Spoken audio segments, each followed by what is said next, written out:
Audiobook do 111º livro de Francisco Cândido Xavier. Pinga Fogo Chico Xavier.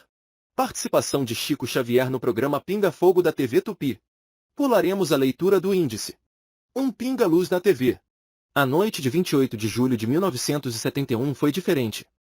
Tornou-se uma noite histórica para São Paulo e para o Brasil. Muita gente até hoje se pergunta por que estava diante de um aparelho de TV, esperando Pinga Fogo do Canal 4.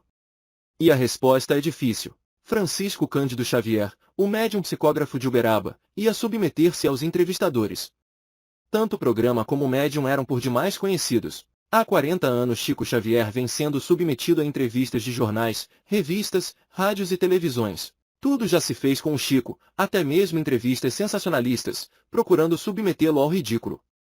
Nada havia demais em que Chico Xavier aparecesse de novo no Canal 4. Mas, apesar disso, a cidade de São Paulo se debruçou ansiosa sobre o vídeo.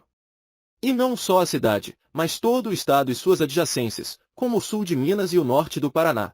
A coisa mais difícil de se compreender é esse interesse antecipado. Católicos, protestantes, ateus, materialistas, gente que não é de nada e gente que é de tudo, pessoas indiferentes e espíritas em penca, todos estavam atentos. Era como se fosse acontecer algo de inesperado.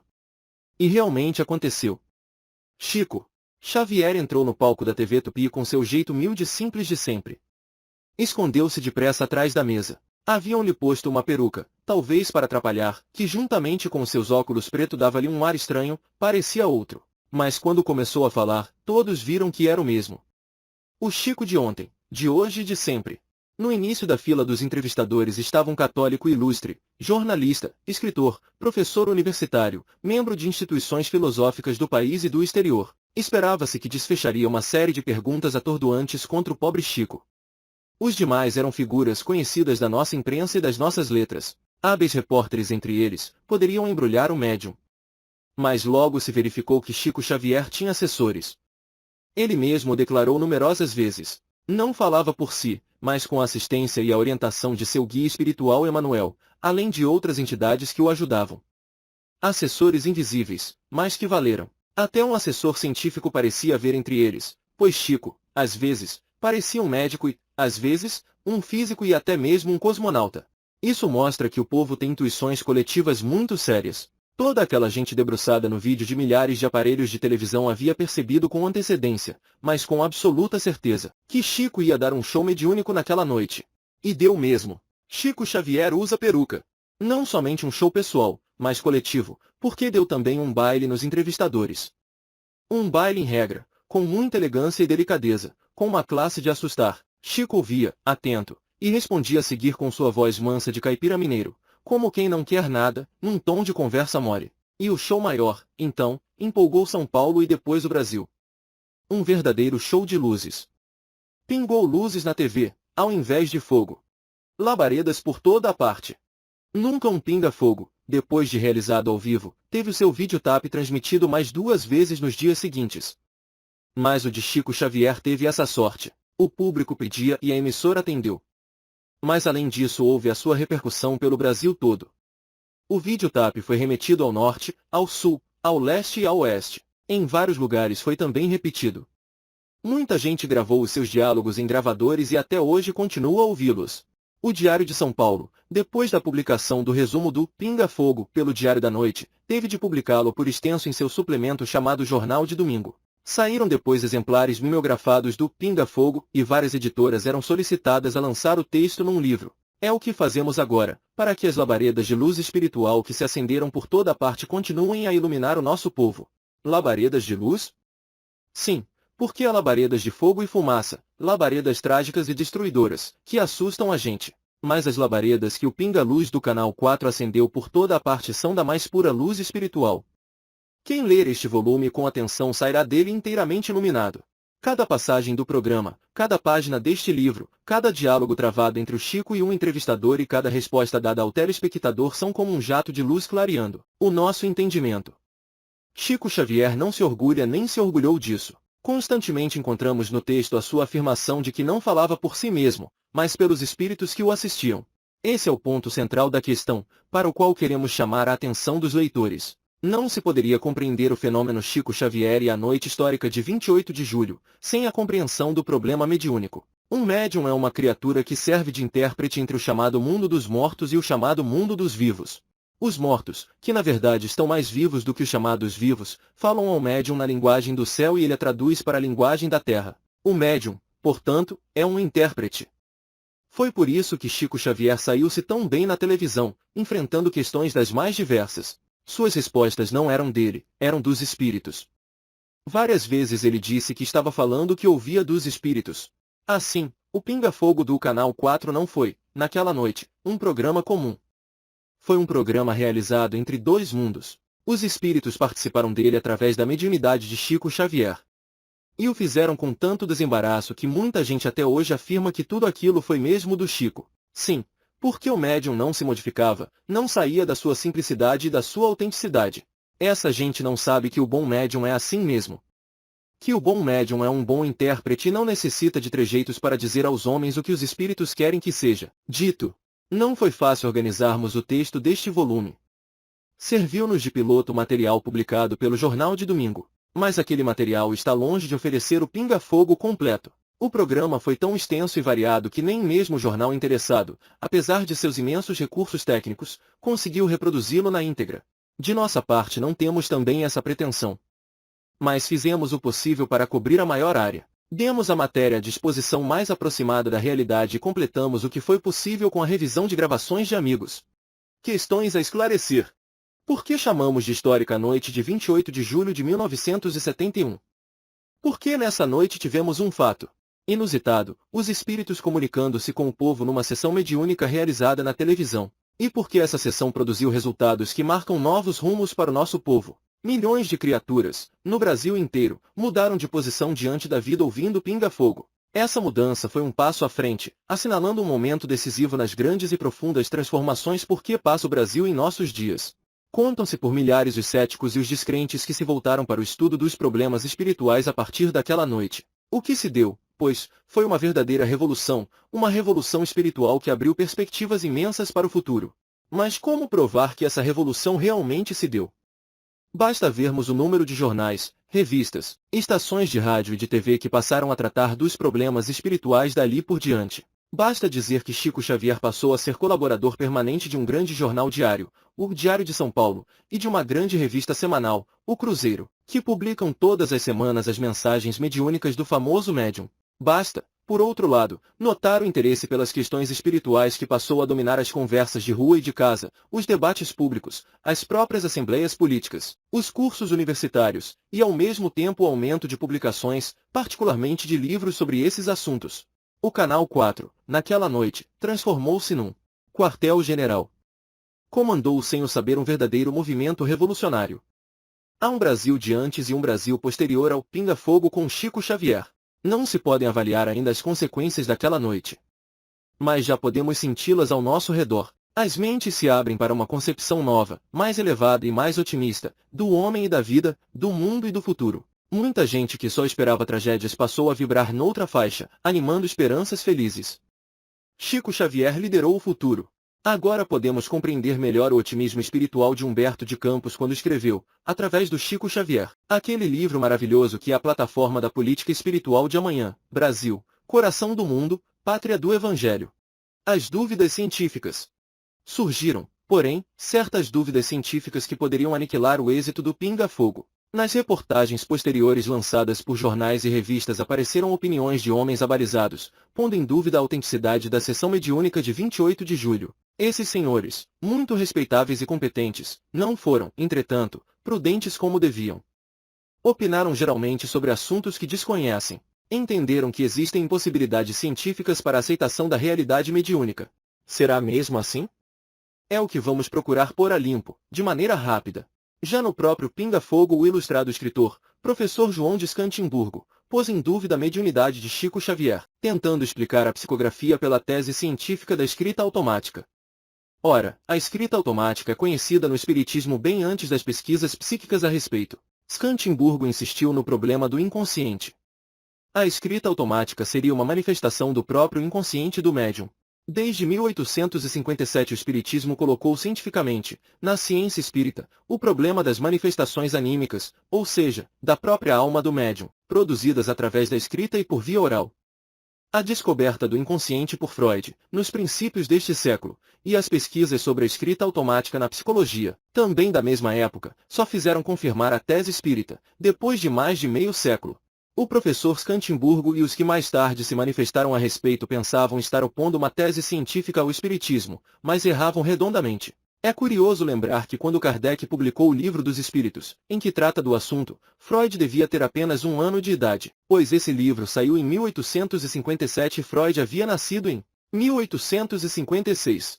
Hoje a parapsicologia, que o professor Scantimburgo citou erroneamente, já confirmou a diferença que o espiritismo estabeleceu há mais de um século entre escrita automática e psicografia. O caso de Chico Xavier é evidentemente de psicografia, manifestação de espírito pela escrita, e nenhum especialista no assunto admite qualquer confusão do seu trabalho mediúnico com a escrita automática. Uma revista descobriu um eletroencefalograma de Chico Xavier e o publicou, acompanhado de interpretações de psiquiatras. Esses afirmaram que o eletro correspondia a um cérebro anormal.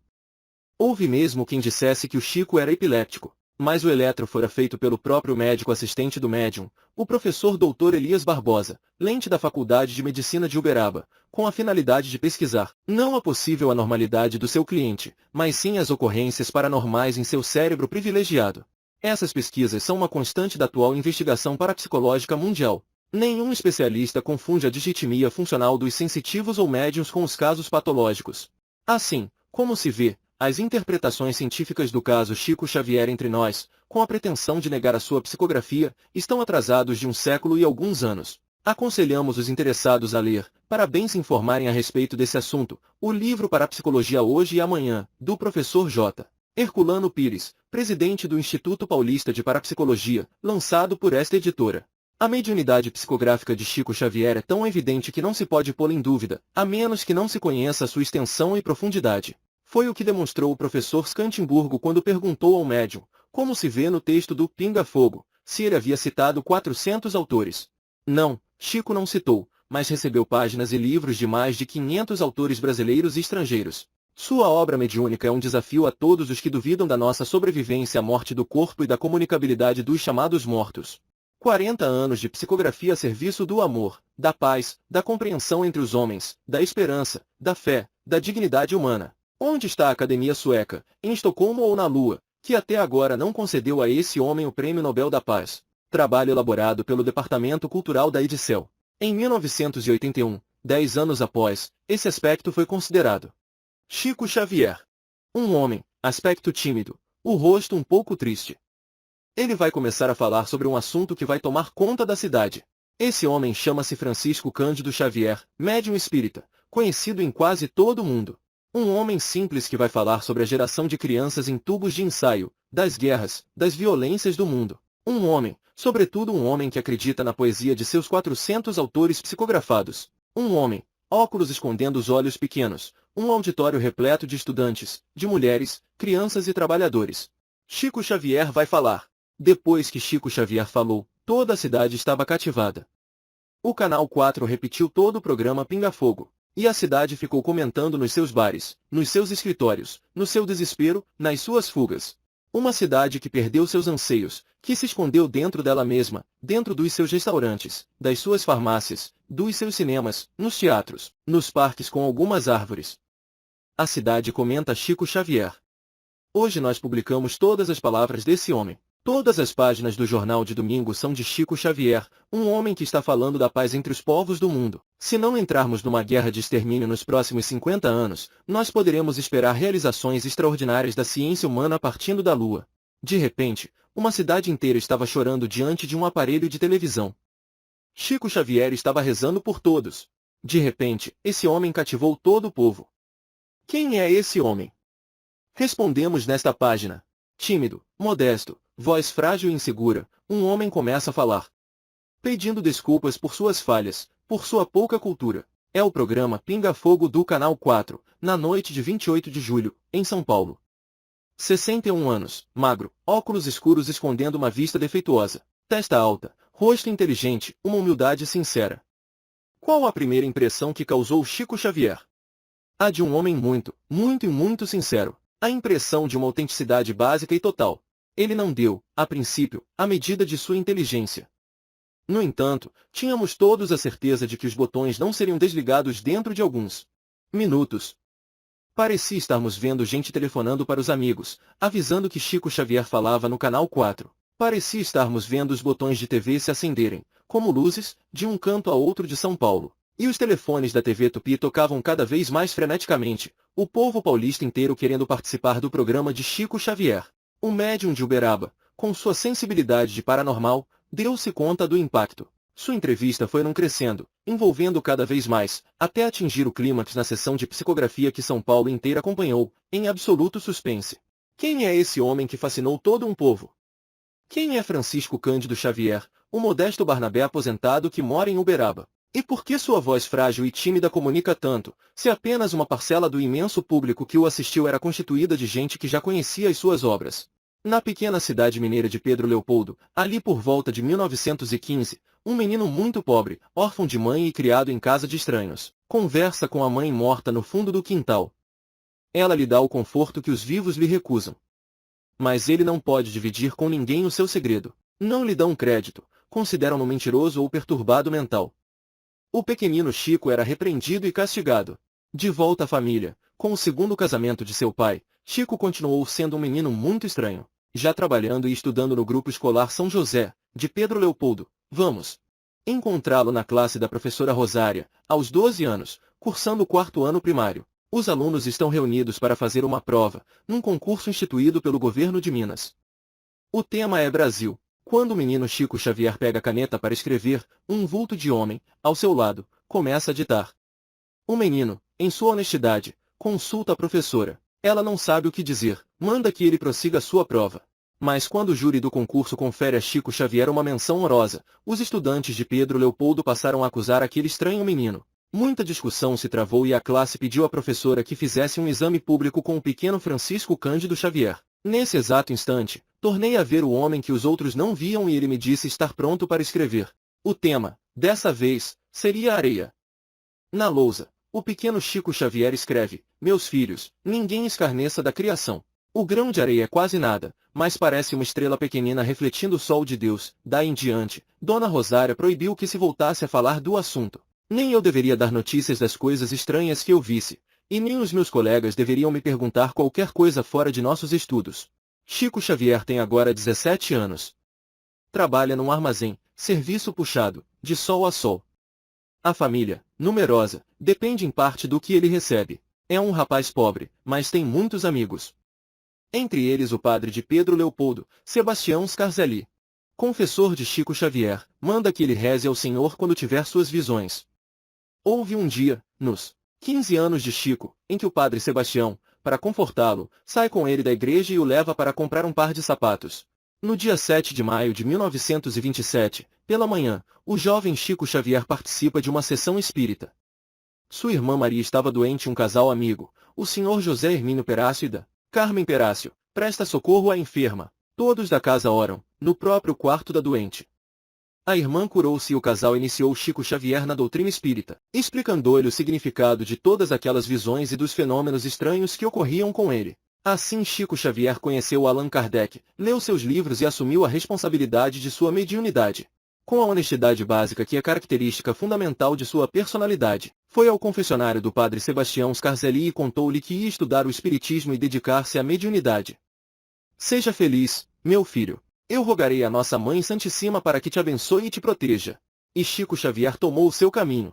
Em fins de 1927, numa reunião pública e depois da evangelização, da Carmen Perácio, médium de muitas faculdades, transmitiu a recomendação de um benfeitor espiritual para que eu tomasse o lápis e experimentasse a psicografia. Obedeci e minha mão de pronto escreveu 17 páginas sobre os deveres espíritas. Senti alegria e susto ao mesmo tempo. Tremia muito quando terminei. Assim conta Chico Xavier o seu primeiro trabalho psicográfico, em entrevista que concedeu ao médico Elias Barbosa e que está contada no livro deste autor No Mundo de Chico Xavier. Assim, de 1927 a 1931 Chico Xavier recebeu centenas de mensagens que, posteriormente, foram inutilizadas por se destinarem apenas a exercícios de psicografia, conforme os bons espíritos determinaram a Chico Xavier que fizesse. Nesses 4 anos, como em toda a sua vida, o médium de Uberaba convivia tanto com pessoas vivas como com pessoas desencarnadas. Uma das mais assíduas protetoras de Chico, na época, foi a sua mãe Maria João de Deus. Porém, era ele, então, vítima também de muita mistificação por parte dos espíritos. Por quê, Chico? De certo que o mundo espiritual permite que eu passe por essas provações para mostrar-me que receber livros dos instrutores espirituais não me cria privilégio algum, que estou apenas cumprindo um dever e que sou um médium tão falível quanto qualquer outro, com necessidade constante de oração e trabalho, boa vontade e vigilância. Chico Xavier falou no programa Pinga Fogo, o qual com índice ainda maior de audiência e envolvimento de legiões de espectadores, foi reprisado pela TV Tupi na noite de terça-feira passada. Desde 1931 que o espírito de Emanuel guia as mãos de Chico Xavier, como um viajante muito educado procura domar um animal freado e irrequieto, a fim de realizar uma longa excursão, como, em sua modéstia natural, o médium afirmou, quando perguntado por Elias Barbosa. Disse ainda: Emanuel tem sido para mim um verdadeiro pai na vida espiritual, pelo carinho com que me tolera as falhas e pela bondade com que repete as lições que devo aprender. Em todos esses anos de convívio estreito, quase diário, ele me traçou programas e horários de estudo, nos quais a princípio até inclui datilografia e gramática, procurando desenvolver os meus singelos conhecimentos de curso primário, em Pedro Leopoldo, o único que fiz até agora, no terreno da instrução oficial. A presença de Emanuel, disse Chico Xavier no vídeo do Canal 4, foi fundamental para que ele respondesse, com a objetividade e segurança com que respondeu às mais diversas perguntas do programa. Parnaso de Além Túmulo, psicografado em 1931, foi editado em 1932. Chico Xavier ainda trabalhava no pequeno armazém de Pedro Leopoldo, das 7 horas da manhã às 8 horas da noite. Alguns anos depois foi admitido como pequeno funcionário, no Ministério da Agricultura, onde está aposentado depois de ter cumprido 30 anos de efetivo exercício, parte em Pedro Leopoldo, parte em Uberaba, a partir de 1958. Nesses 40 anos de psicografia, publicou 107 livros e tem mais 4 no prelo. Recebeu poemas, romances, livros técnicos e livros doutrinários, crônicas. Nota da editora: atualmente a obra mediúnica de Chico Xavier ultrapassa 400 títulos e páginas em prosa.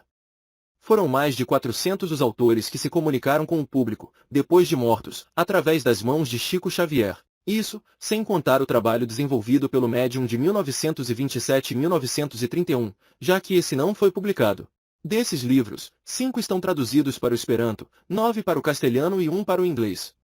Chico Xavier nunca recebeu um centavo de direitos autorais. Destina todo o lucro de sua produção às organizações espíritas, para aplicação em obras sociais. Além de seu trabalho psicográfico, presta também assistência a pessoas necessitadas e doentes. É também médium para serviço de doutrinação a entidades perturbadas, frequentando, semanalmente, sessões de desobsessão na Comunhão Espírita Cristã, de Uberaba. Humberto de Campos, que antes de desencarnar opinara sobre o Parnaso de Além Túmulo, veio a tornar-se um dos mais ativos escritores psicografados por Chico Xavier, escrevendo também sob o pseudônimo de Irmão X.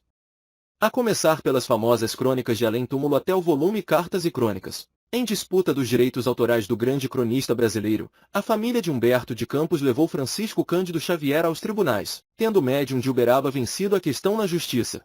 Entre os escritores estrangeiros psicografados por Chico Xavier contam-se Guerra Junqueira, Essa de Queiroz, Bocage, João de Deus, Roberto Soltey, historiador inglês, e M. Berthelot, o criador da termoquímica. Emanuel escreveu, por intermédio da mediunidade de Chico, vários romances, como Há 2000 anos, 50 anos depois, Renúncia, Paulo e Estevão, Ave Cristo, todos passados em épocas antigas, na remota Roma, na velha Espanha, na antiga França. Esses romances são considerados obras-primas da literatura e alguns deles foram levados à televisão. Muitos foram os poetas brasileiros psicografados pelo médium de Uberaba: Castro Alves, Cruz e Souza, Alfonso Guimarães, Guerra Junqueira, Casemiro de Abreu, Fagundes Varela, Olavo Bilac. Tem páginas em Parnaso de Além Túmulo, Antologia dos Imortais e outros livros. Ficção em prosa é outra constante na obra de Chico Xavier. Hilário Silva, Comélio Pires, Neio Lúcio são alguns dos autores de livros como Pontos e Contos, Falando a Terra, Contos desta e doutra Vida, etc. A coleção André Luiz é considerada um verdadeiro monumento da filosofia espírita, um documentário de tudo o que acontece além do sepulcro. Também fazem parte de sua obra livros de história, ciência, filosofia e religião. Evolução em Dois Mundos, Mecanismos da Mediunidade, Palavras de Vida Eterna são alguns dos livros de doutrina espírita que constam da imensa bibliografia de Chico Xavier. Este é, leitor, em rápidas pinceladas, o homem por quem você se empolgou, ao assistir o programa Pinga Fogo. O que está escrito aqui, sabemos, é muito pouco para explicar o fascínio que você sentiu. A personalidade de Chico Xavier, a firmeza de suas convicções e a sua lucidez, não cabem numa pequena reportagem biográfica. Mas também o impacto que Chico Xavier causou em todo um povo que durante mais de 2 horas, colado ao vídeo, sorveu as suas palavras, talvez não possa ser explicado apenas pelo valor do homem Chico Xavier. Nisso entrou, leitor, tenha certeza, o eco que as ideias de Chico Xavier encontrou em você. Do Diário de S. Paulo, caderno do Jornal de Domingo. Uma rajada de poesia. O Jornal de Domingo, que publicou o texto da entrevista de Chico Xavier, trouxe também este poema de Álvaro Faria, inspirado nas palavras do médium. Assim uma grande angústia caminhando nos caminhos, nas grandes vilas, a tão imensa cidade violentada na sua violência e desamor e ternura. Mas a ternura, irmã, é um pedaço de vidro que começa a se partir nas distâncias dos olhares e nos olhos das pessoas que estão caladas. Estamos todos aqui, irmã. Eu queria te dizer das árvores, dos grandes rios, queria, sobretudo, te dizer das 7 portas, das 7 moradas, das 7 mansões. Queria te abraçar neste instante de ternura, porque sei que a ternura existe na medida em que nos tornamos irmãos. E assim, irmã, eu quero te dizer, te abraçar com meu corpo de 1000 anos, de 1000 séculos, de 2 minutos de vida. Eu queria te falar da lua, de uma guerra atômica, te dizer do Vietnã, de todo o extermínio das plantas, e dos insetos. Irmã, eu queria te falar. Queria te dizer que as crianças terão olhos de vidro e nascerão de um ventre de metal, com dedos de ferro. Mas tudo isso é uma folha muito verde, irmã. A cidade adormeceu, é bem verdade. A cidade está calada nesta hora da noite, quando a noite é um silêncio enorme nas nossas bocas. E uma cidade de vidro, o nascimento de um tempo novo. Soube que John Kennedy está trabalhando no espaço. Soube também que nós poderemos destruir as armas que nos matarão amanhã. Soube ainda que há uma casa de alumínio e de vidro no meio da lua, calando os faróis, as neblinas, as chuvas. Há uma hora nas vidas, onde a terra recebeu as raízes, irmã. Por isso e por tudo e também por nada, haveremos de percorrer os caminhos desse ventre, de todos os planos das vidas. As 7 portas, as 7 mansões. Que não sejam as 7 palavras de nosso encantamento. Há um girassol maravilhoso sendo plantado agora. Soube também, irmã, que à tarde foi um incêndio calando as sabedorias dos mágicos. Queria te dizer tanto das saudades de nossos mortos, ou dos filósofos, dos escritores, dos poetas tristes, das sombras, do desgosto ou da alegria. Soube que as mãos estão abrasadas, há uma imensa planície nas 7 moradas, os rios subterrâneos correm águas de oceanos infinitos. São pombas, irmã, são pássaros, minha irmã, é o tempo da chegada nesse vale de neve, nesse grito de angústia. Queria te dizer também que a solidão não é nossa. Há uma prova e uma distância de 1000 vidas. Quando você poderá me compreender? Faltam 5 minutos. Eu não posso te dizer mais nada. O Pinga Fogo. Abrindo o programa Pinga Fogo do Canal 4, TV Tupi de São Paulo, na noite de 28 de julho de 1971, o apresentador Almir Guimarães colocou o médium Francisco Cândido Xavier ante as câmeras e fez a sua apresentação e a dos jornalistas que iam entrevistá-lo. Eram esses, João de Scantimburgo, católico, e J. Terculano Pires, espírita, ambos professores universitários e comparecendo como convidados, e mais os jornalistas da equipe do programa, L. Alves, Reale Júnior e Saulo Gomes. Chico Xavier agradeceu as referências de Almir à sua pessoa e dispôs-se a responder, contando com o auxílio espiritual. Afirmou, estou confiante no espírito de Emanuel, que prometeu assistir-nos pessoalmente. A seguir, iniciaram-se as perguntas. João de Scantimburgo, depois de um preâmbulo em que define a sua posição de católico, Sr. Chico Xavier, Allan Kardec, em O Livro dos Médiuns, dá o nome de psicografia direta escrita em que o médium, de posse de lápis ou caneta, passa a escrever, segundo o fundador do Espiritismo, por meio da comunicação de um espírito. Admitindo-se, para iniciar a entrevista, que as obras publicadas pelo senhor tenham sido psicografadas, pergunto, quantos livros o senhor psicografou e de que autores? Peço, se possível a relação de alguns ou da maioria deles. Chico Xavier, de 1932, ano em que foi publicado o primeiro livro mediúnico recebido por nós, até agora, meados de 1971, estão publicados 107 livros e temos 4 livros no prelo. Desses livros são autores o Espírito de Emmanuel, que nós consideramos como sendo nosso orientador espiritual desde o término do ano de 1931, quando a presença dele chegou ao nosso conhecimento, o Espírito André Luiz, que declara ter sido médico no Brasil, o Espírito que dá o nome de Irmão X, que nós sabemos ser o pseudônimo de um dos nossos maiores escritores do norte do país, o Espírito de Casemiro Cunha, que foi poeta muito respeitado no estado do Rio, o Espírito de Meimei, uma jovem professora mineira e espíritos diversos que constam de coletâneas, antologias, como vários poetas, trovadores que integram as equipes de espíritos comunicantes nos livros Parnaso de Além Túmulo, Antologia dos Imortais, Poetas Redivivos, Trovadores do Além, Poetas do Outro Mundo, Orvalho de Luz, Trovas do Mais Além, e alguns outros que podemos especificar numa relação por escrito. L. Alves, Senhor Chico Xavier, muito se tem ouvido falar, principalmente da parte dos estudiosos da matéria, que o mundo espiritual é dividido em vários planos. Inclusive fala-se também em subplanos. Existe realmente essa distinção de planos de vida espiritual? Chico Xavier, os espíritos comunicantes que nos instruem a esse respeito, são unânimes em declarar que esses planos existem tanto quanto também em nossa organização social na Terra, por muito grandes que sejam as teorias de igualdade absoluta. Nós estamos sempre integrando faixas de vida social diferentes, segundo a nossa cultura, as nossas atividades e sentimentos, as nossas preferências, as nossas tendências. De modo que podemos contar com muitos planos já na sociedade terrestre. Além deste mundo, a sociedade espiritual se subdivide em diversos planos. L. Alves, eu queria complementar. Dizem os espíritos que a vida é uma escola. Nós passamos de ano quando conseguimos uma certa evolução. Essa evolução se faz durante a nossa vida na Terra ou também durante a nossa vida no espaço. Chico Xavier, na vida terrestre nós temos sempre um programa de trabalho e de autoeducação a ser realizado, mas esse programa prossegue além desta vida conforme as nossas necessidades, porque todos estamos subordinados à misericórdia de Deus dentro da justiça que nos rege os destinos. Muitas vezes nascemos na Terra ou renascemos na Terra com um determinado programa de serviços a realizar, mas realizamos esse programa de modo imperfeito. A justiça seria, naturalmente, que fosse cassado para nós o direito da continuidade de trabalho. Mas a misericórdia de Deus impera no universo inteiro. Portanto, há continuidade de trabalho para nós todos e continuidade de estudo na outra vida, graças a Deus. Reale Júnior, eu gostaria de saber como o senhor explica a morte violenta de Arigó e a própria morte tormentosa de Joãozinho da Gomeia. Chico Xavier, a pergunta está muito bem formulada. Conhecemos, por informação, a médium Ana Prado, em Belém do Pará, que foi responsável por fenômenos de materialização dos mais legítimos e que desencarnou num acidente, incêndio das próprias vestes. O nosso ponto de vista religioso não nos isenta da execução das leis kármicas no campo de nossos destinos. Podemos realmente trabalhar muito, fazer muito por determinada ideia, por determinado setor de educação social e em qualquer outro campo de progresso humano, mas não estamos isentos.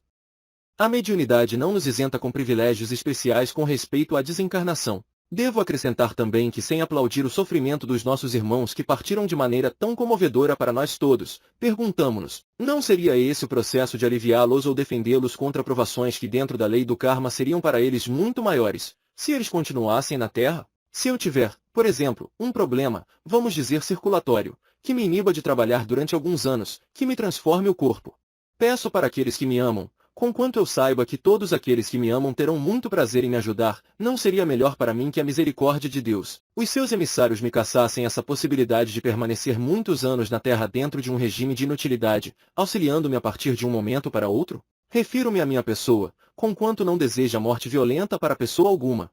Almir Guimarães, Chico, há uma pergunta aqui sobre o Arigó e ainda dentro dessa linha traçada, de telespectador, pelo Reale Júnior. Eu vou formulá-la porque ela já fica respondida também nessa questão do Arigó. O telespectador deseja saber se o Arigó teria sido cientificado do seu fim como médium. Chico Xavier, conheci pessoalmente José Arigó durante 3 anos de convivência muito estreita, de 1954 a 1956. Sempre me pareceu um apóstolo legítimo da nossa causa espírita e, sobretudo, da mediunidade a serviço do bem, um pai de família exemplar, um amigo de todos os sofredores. Depois da nossa mudança para Uberaba, em 1959, perdemos contato mais direto com Arigó. Não temos elementos para juizar a atuação de José Arigó no campo da mediunidade nos últimos anos. Mas fico também a pensar por mim, depois de recebidos esses livros, mais de 100 livros, depois de 40 anos, estamos completando quase 45 anos de atividade mediúnica com a doutrina espírita. Porque o fenômeno mediúnico se manifestou conosco de 4 para 5 anos de idade. Então, eu penso, meu Deus, se eu tiver de criar um problema de desapontamento geral para todos aqueles que creem nos bons espíritos por meu intermédio, se eu carrego tantas fraquezas a ponto de comprometer tudo aquilo que esses livros construíram através de minhas mãos, que são tão frágeis e que são tão incapazes e que eu reconheço absolutamente inaptas para realizarem um trabalho desses. Durante tantos anos eu bendiria o amparo dos amigos espirituais que determinassem para mim a desencarnação violenta para que eu não crie mais problemas ou mais dificuldades para os meus irmãos da terra, que creem em Jesus e nos seus mensageiros, por intermédio da mediunidade, que tem sido para mim uma bênção durante tantos anos. Compreendo a minha condição humana e faço esta prece, que os bons espíritos me livrem de mim mesmo. Essa profunda serenidade. Salmo Gomes, Chico Xavier. Dentro do plano espiritual que tão bem você aborda e conhece, o homem conquistou o espaço antes ou depois do tempo previsto? Chico Xavier, cremos, com a palavra dos bons espíritos, que o homem por mais se lhe amplie a inteligência e a cultura, o homem está subordinado aos poderes da divina providência. Portanto, admitimos que o homem está deslanchando do nosso grande planeta maravilhoso que chamamos Terra, na hora certa. Herculano Pires, meu caro Chico.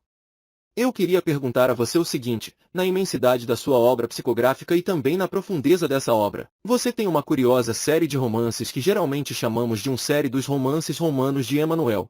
São romances que se passam na Roma Antiga, há 2000 anos, 50 anos depois, Ave Cristo e até mesmo Paulo e Estevão, que segundo me parece é a obra-prima da sua mediunidade no campo da ficção literária. Embora eu saiba que os espíritos não têm a intenção de fazer ficção literária e sim de transmitir às criaturas humanas uma mensagem através das suas próprias experiências de vida. Mas eu queria saber o seguinte. Para escrever esses romances em que figuram não somente as situações geográficas da item Roma Antiga, as questões políticas, os problemas imperiais, você consultou que livros e que bibliotecas? Chico Xavier, não consultei livro algum. Quando ouvi a respeito dos romances mediúnicos recebidos pela médium Zilda Gama, cuja memória nós todos acatamos muito na doutrina espírita, eu senti aquele desejo de ser médium também para romances, isso por volta de 1936. Nessa ocasião lidava com um grupo de crianças da família porque, pelo fato de eu não ter renascido nesta existência para o casamento, fiquei com 14 crianças, irmãos menores e sobrinhos dos quais presentemente eu estou distante por haverem crescido e tomado as suas responsabilidades. Nesse tempo a minha cabeça era atormentada por muitos problemas. Quando eu anunciei o desejo de receber romances, o Espírito Emanuel então explicou, para que você receba romances, você precisa ter a mente em estado de profunda serenidade. Se você quiser se comprometer a nos oferecer um clima mental adequado, de paciência e de calma, escreveremos por você algumas de nossas memórias. Mas se puder ou quiser assumir o compromisso.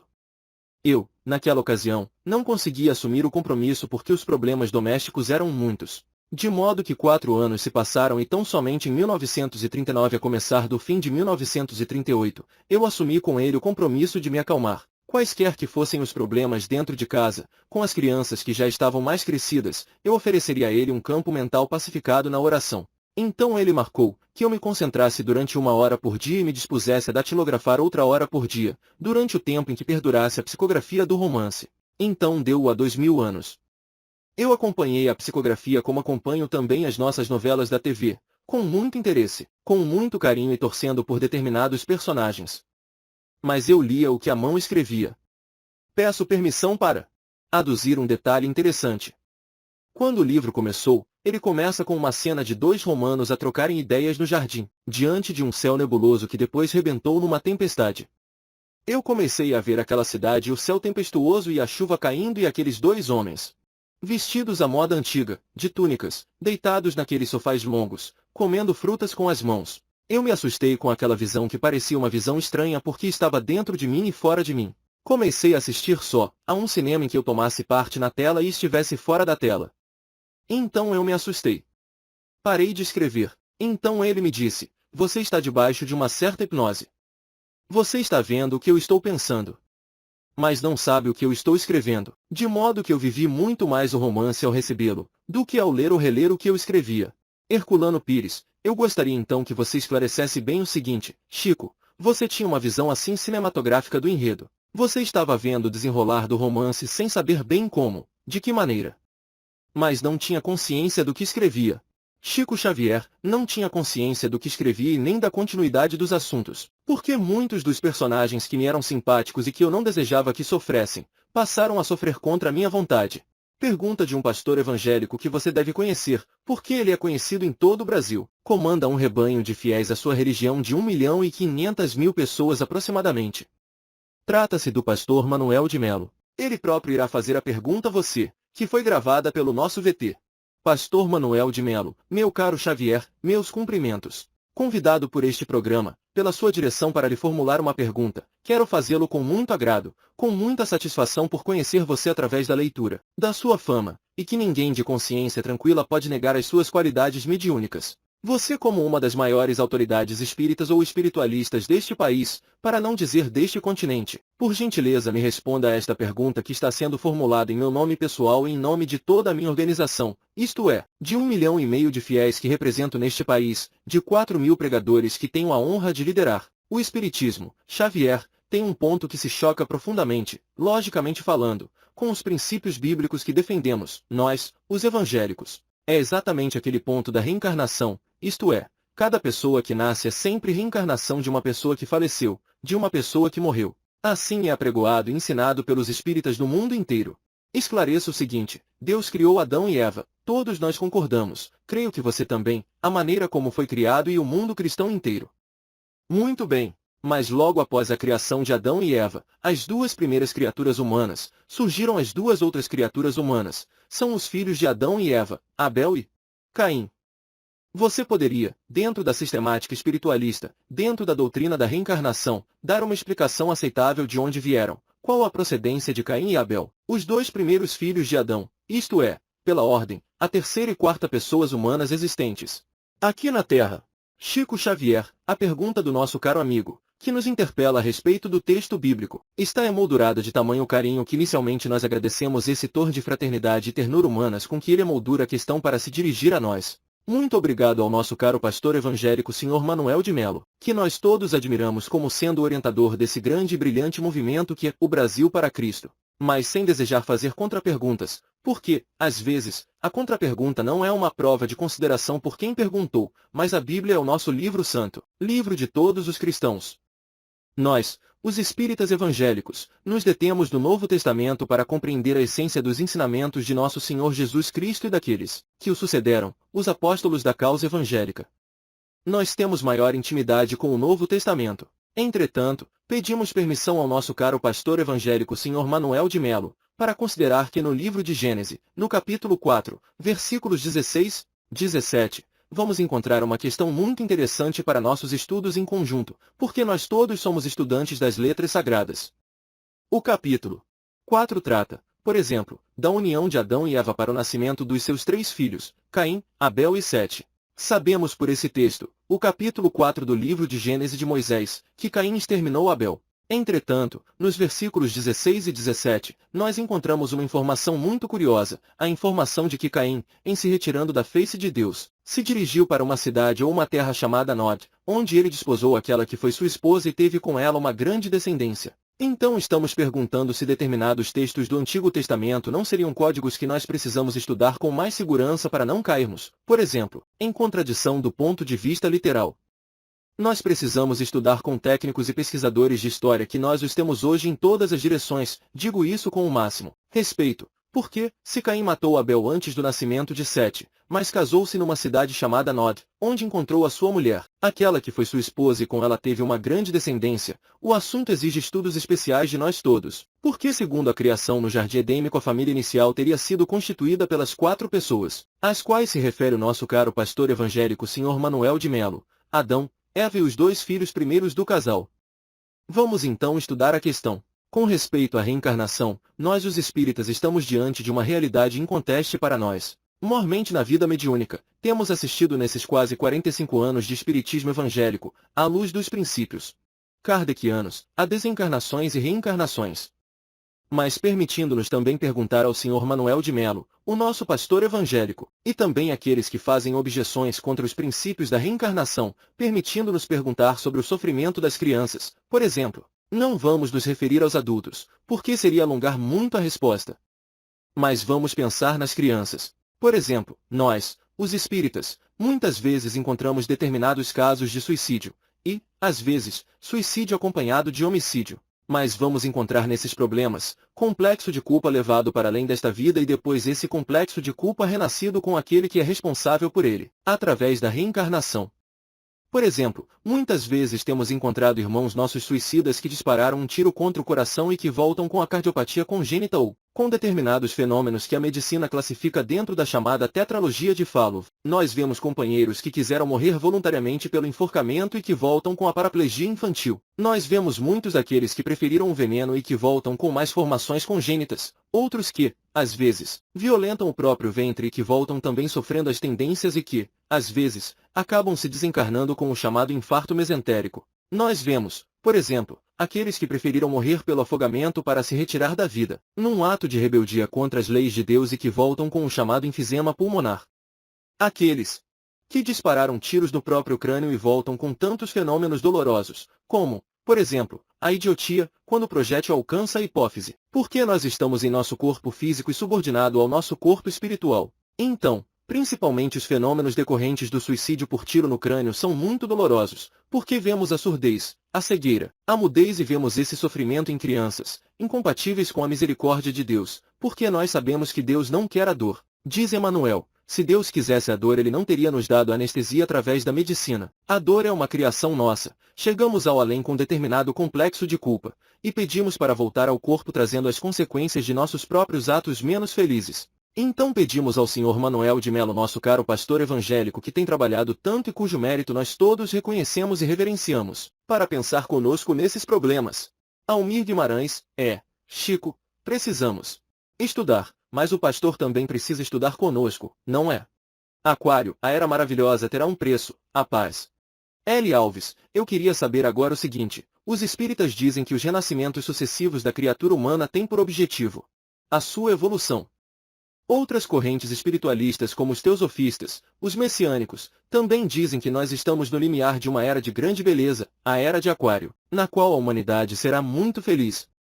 Eu gostaria de perguntar ao senhor o seguinte, se temos mais de uma dezena de séculos de evolução, se estamos no limiar de uma era de encontro da criatura humana consigo própria, como que o senhor explica as violências do mundo atual como a guerra do Vietnã, a violência da sociedade de consumo? Isso, a nosso ver, não representa uma grande evolução da humanidade. Chico Xavier, esses fenômenos todos, diz o nosso Emmanuel que está presente, caracterizam mesmo o período de transformação em que nós nos encontramos. Diz ele, o nosso companheiro materialista dirá, natureza. Mas para nós os religiosos, natureza é sinônimo de manifestação de Deus. Então Deus cria a natureza, Deus cria a vida, mas o homem, os homens ou as mulheres do planeta, são filhos de Deus e podem modificar a criação de Deus. Nós nos encontramos no limiar de uma era extraordinária, se nos mostrarmos capacitados coletivamente a recebê-la com a dignidade devida. Se os países mais cultos do globo puderem suportar a pressão dos seus próprios problemas, sem entrar em choques destrutivos, como, por exemplo, guerra de extermínio, que deixará consequências imprevisíveis para nós todos do planeta, então veremos uma era extraordinariamente maravilhosa para o homem. Por quê? A própria automação, diz ele, nos está dizendo que vamos ser aliviados ou quase que aposentados do trabalho mais rude no trato com o planeta, para a educação da nossa vida mental, através de informações sobre o universo com proveito enorme, proveito incalculável para benefício da humanidade. Mas isso terá um preço. Será o preço da paz. Se pudermos nos suportar uns aos outros, amar uns aos outros, seguindo os preceitos de Jesus, até que essa era prevaleça, provavelmente no próximo milênio. Não sabemos se no princípio, se nos meados ou se no fim. O terceiro milênio nos promete maravilhas, mas se o homem, filho e herdeiro de Deus, também se mostrar digno dessas concessões, se não vamos aguentar nós todos, talvez com as estacas zero ou quase zero para recomeçar tudo de novo. A humilde certeza. João de Scantimburgo, a escrita automática, tratada pela metapsíquica e a parapsicologia, é um dos atributos da mediunidade, como diz Allan Kardec. Os que não creem nos dotes preternaturais do médium são de opinião que o Senhor registra no papel, por meio de escrita automática ou inconsciente, reminiscências de leituras. E ainda, não será o Senhor dotado de tal sensibilidade que, identificado com os autores, por assim dizer psicografados, naturalmente os assimilou e os imita e redige à maneira deles. E, ainda, o que o Senhor faz com os autores que diz psicografados, é na opinião dos observadores que não perfiram a mesma doutrina do Senhor, um decalque ou imitação. Por que o senhor ficou em autores como Humberto de Campos, Antero de Quental, Augusto dos Anjos, Cruz e Souza, Guerra Junqueira e outros? Não terá o senhor repetido de Augusto dos Anjos os versos que leu e reteve de memória? Chico Xavier, antigamente eu me sentia, às vezes, ressentido dentro da minha ignorância com aqueles que não conseguiam crer na realidade mediúnica. Isso há quase uns 40 anos. Mas Emanuel então me disse, o seu ressentimento é pura vaidade. Por que você não pode exigir que os outros venham a crer naquilo que você crê? Você não pode pedir a outrem que pense pela cartilha dos seus próprios pensamentos. Você deve se preparar para ouvir as opiniões mais contrárias em torno da mediunidade porque cada espírito está na Terra com determinada tarefa, e, às vezes, o fato de alguém adquirir prematuramente uma convicção muito real da vida extraterrena, pode ser um agente, não vamos dizer de perturbação, mas pode ser um agente incômodo para a tarefa que aquela criatura deva ou deve desempenhar.